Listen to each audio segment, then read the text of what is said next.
नमस्कार ओहायो गोजाइमास सन्चै हुनुहुन्छ सबैजना है। ल त यो मन परेमा सेयर गर्नु, लाइक गर्नु, कमेन्ट गर्नु ल। के एउटा इन्फर्मेसन भन्दाखेरि चाहिँ हाम्रो यहाँ म भर्खर काममा आइपुगेको ट्रेनबाट। अनि आउँदै के देखेँ भन्दा चाहिँ कतिपय ट्रेनमा हामी के भन्छ खाली डब्बा देखेर चढ्छौँ नि होइन। त्यो खाली डब्बा देखेर चढ्दाखेरि चाहिँ के भन्छ त्यहाँ धेरै डेन्जर हुने चान्सेस हुन्छ कि। स्पेसली छोरी मान्छेलाई मैले भनेको ल, हाम्रो चेलीबेटी बहिनीलाई तपाईँलाई भनेको, तपाईँले खाली डब्बा देखेर चढ्नुहुन्छ त कुनै ठाउँमा यस्तो पनि हुन्छ, मैले हुन्न होइन हुनु पनि सक्छ भनेर भनेको चाहिँ हुन्छ नि भन्ने पनि कुरा छैन। किनकि मैले देखेको थिएँ, मैले पहिला सेन्दामा काम गर्दाखेरि एकचोटि म राति 11 बजे ट्रेनमा फर्केको थिएँ होइन कामबाट। अनि फर्किँदाखेरि त्यहाँ खाली डब्बामा चढेको थिएँ। अनि त्यो खाली डब्बामा चढ्दाखेरि त्यहाँ दुईवटा मान्छे भन्दा नि एउटा मान्छे थियो कि त्यहाँ एउटा मान्छे थियो। अनि एउटा मान्छे यस्तो खाले थियो कि त्यसले पनि हरकतै अर्कै गर्ने, यता गर्ने यता के गरिराख्ने कि त्यो के गर्छ गर्छ थाहै हुँदैन कि।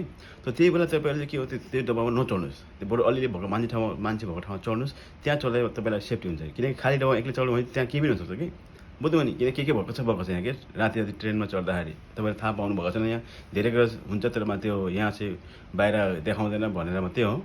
त्यसैको लागि सबभन्दा बेस्ट सेफ्टी भनेको चाहिँ तपाईँहरूलाई चाहिँ कोसिस गर्नु कि राति तपाईँहरू घरमा फर्किने बेलामा एक्लै भएको ठाउँमा, एक्लै शून्य ठाउँमा नहिँड्नुहोस्, बुझ्नुभयो नि। एक्लै भएको शून्य ठाउँमा नहिँड्नुहोस्, अलिक मान्छे हिँडेको ठाउँमा यसो गरेर हिँड्नु, लाइट भएको ठाउँमा हिँड्नुहोस् ल। अनि ट्रेनमा चढ्दाखेरि चाहिँ एउटा चिज हमेसा ध्यान राख्नु, खाली धेरै राति चढ्दाखेरि चाहिँ खाली डब्बा भन्दा नि अलिअलि मान्छे भएको डब्बामा चाहिँ चढ्नुहोस्।